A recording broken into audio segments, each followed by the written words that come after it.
Welcome to EPG Pathshala. Myself, Sonakshi Vichare, Assistant Professor in SNDT College of Arts, Commerce and Science, Churchgate, Mumbai. Today I am going to speak on the module titled Paulo Freire. Paulo Freire is known as the Rousseau of the 20th century. He was so called because of his concept of freedom and his practice in the field of education. Rousseau, as we all know, was a great advocate of human freedom which he saw trampled everywhere.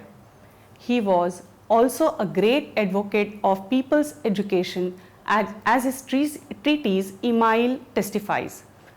Paulo Freire's work, both theoretical and practical, on the educational methods and practices of the oppressed people gave rise to a qualitative changes in the concept of adult education.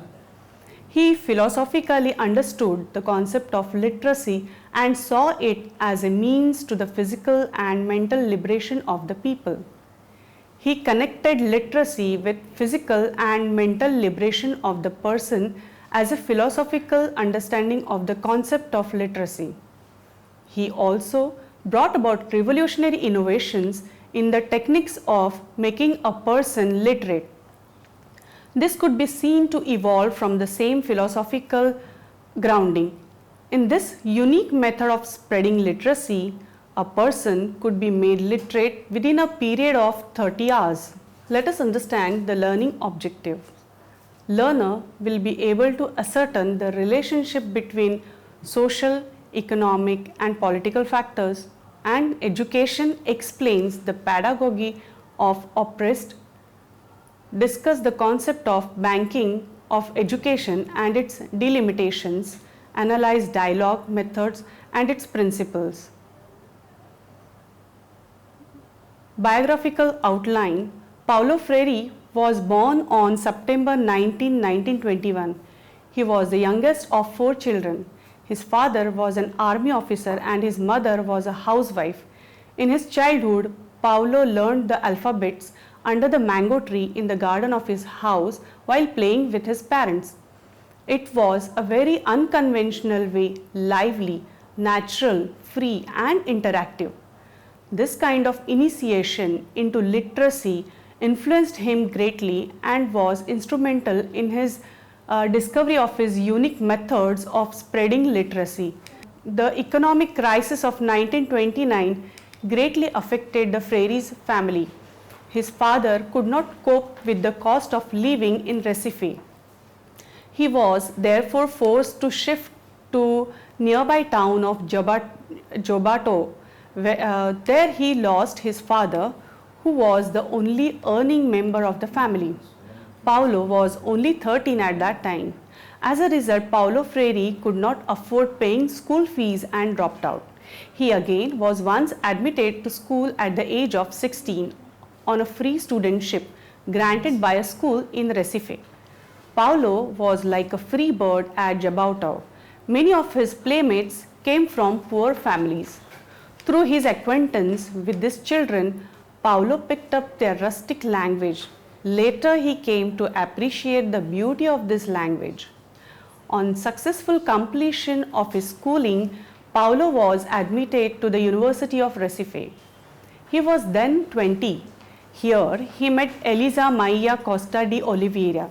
She was 5 years senior to him. He married Elsa in 1944. Elsa helped Paulo to develop his unique method of literacy.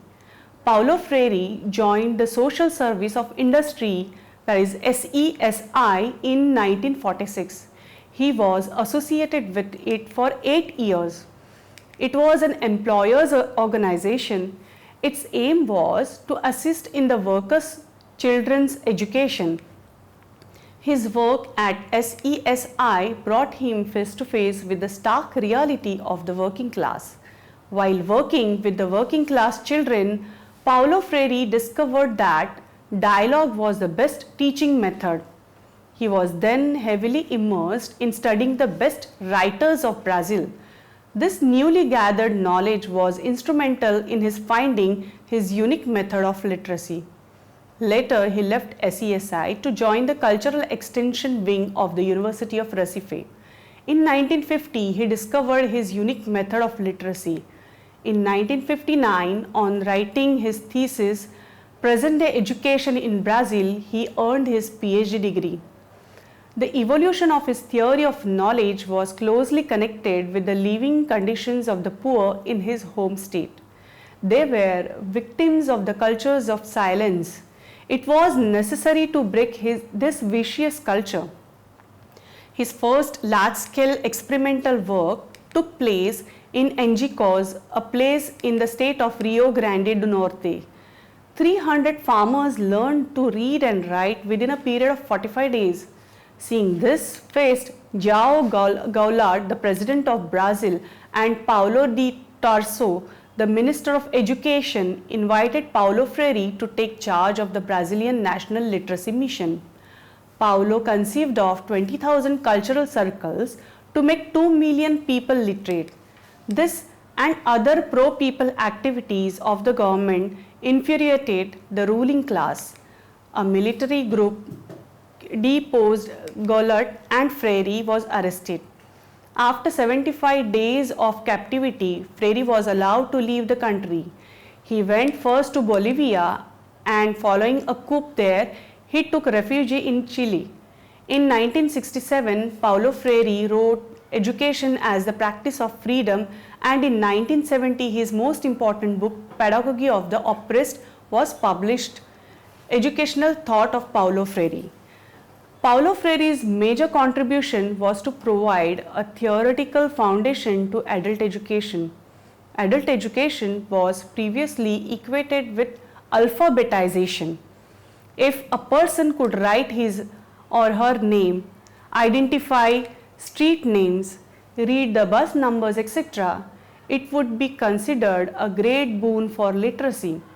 In India, most of the educated people view adult education in this light.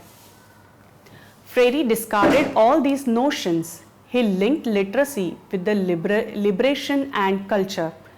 According to Freire, the role of the human being was not only to be in the world, but to change in the relation with the world through the acts of creation and recreation. Man and woman creates a cultural reality and thereby add to the natural world which he or she did not make. We were certain that man's or woman's relation to reality, expressed as a subject to an object, results in knowledge which man or woman could express through language. Let's discuss some ideas given by Freire on culture of silence. The social, economic and political factors of country influences the education system.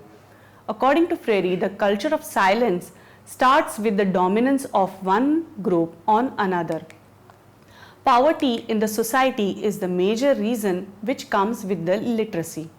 The poverty makes people helpless and hopeless, and in the process people lose their voice and do not raise questions for the situations or for the self. This leads to a culture of silence.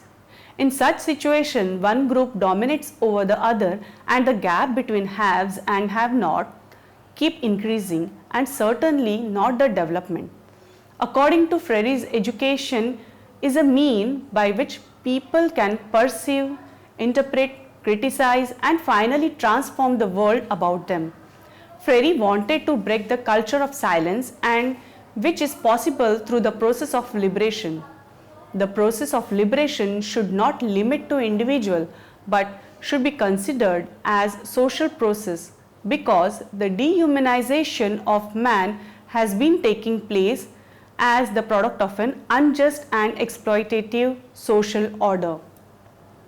The poor do not always look at the world in the manner the elite look at it. Self-depreciation is another characteristic of the oppressed, which derives from their internalization of the opinion the oppressors hold of them. So often do they hear that they are good for nothing, know nothing and are incapable of learning anything, that they are sick, lazy and unproductive, that in the end they become convinced of their own unfitness, says Freire. This idea was later explained by Freire. Thus, in the culture of silence, The masses are mute, that is, they are prohibited from being, even if they cannot occasionally read and write because they are taught in humanitarian and not humanist literacy campaigns. They are nevertheless alienated from the power responsible for their silence. This culture of silence has to be broken.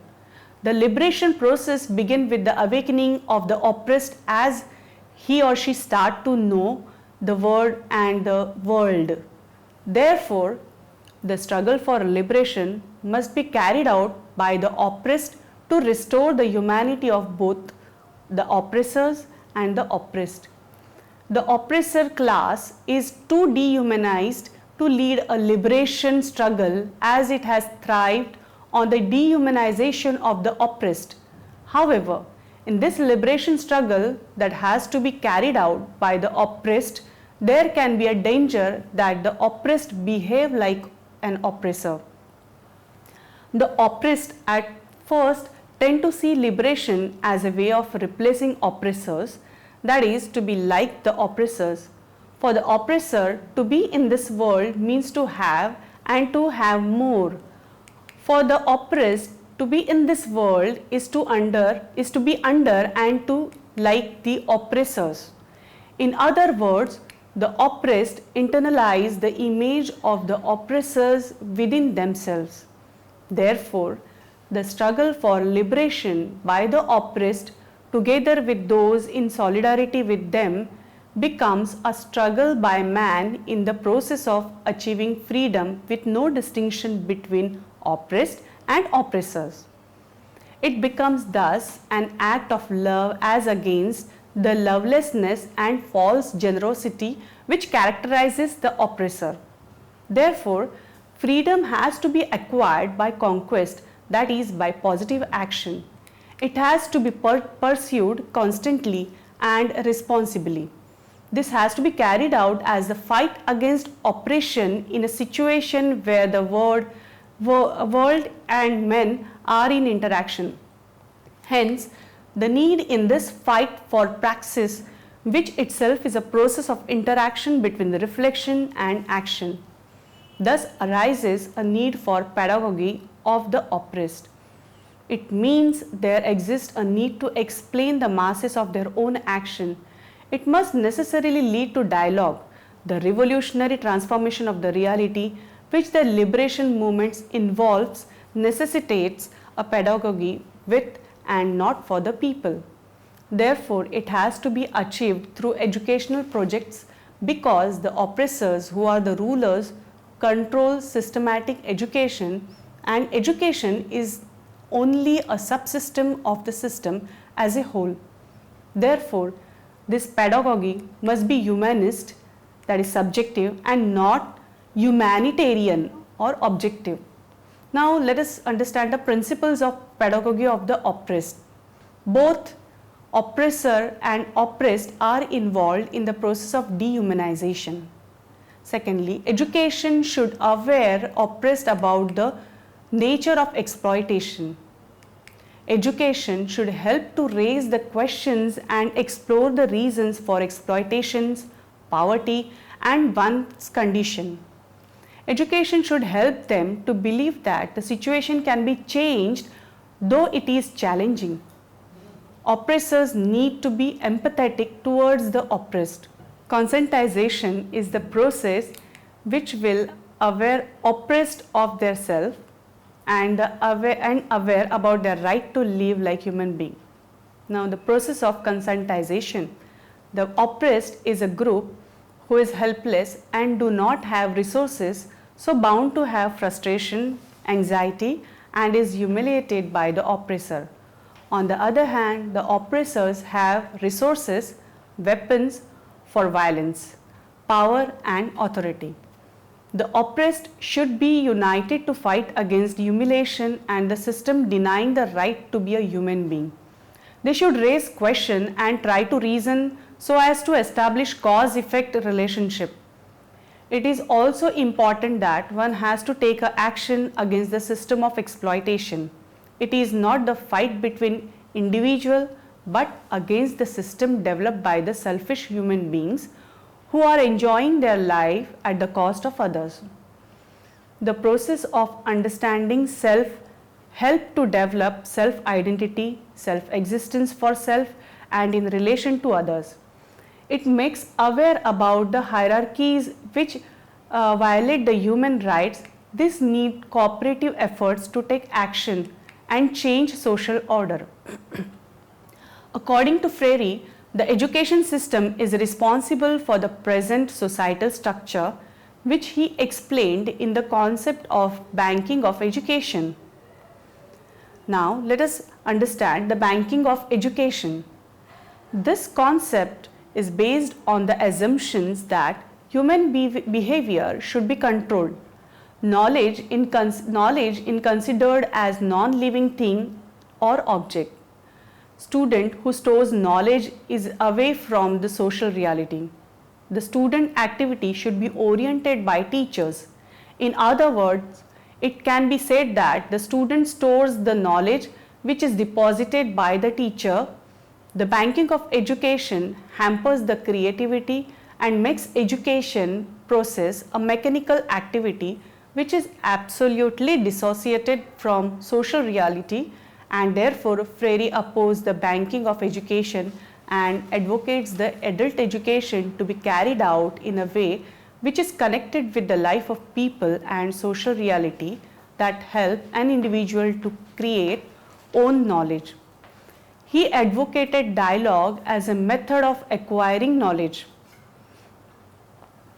Now let us understand the dialogue method.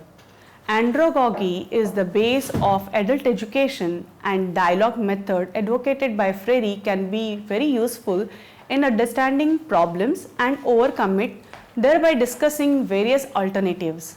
Every human being is curious being and want to explore the world around. Freedom should be provided so that individual can identify self.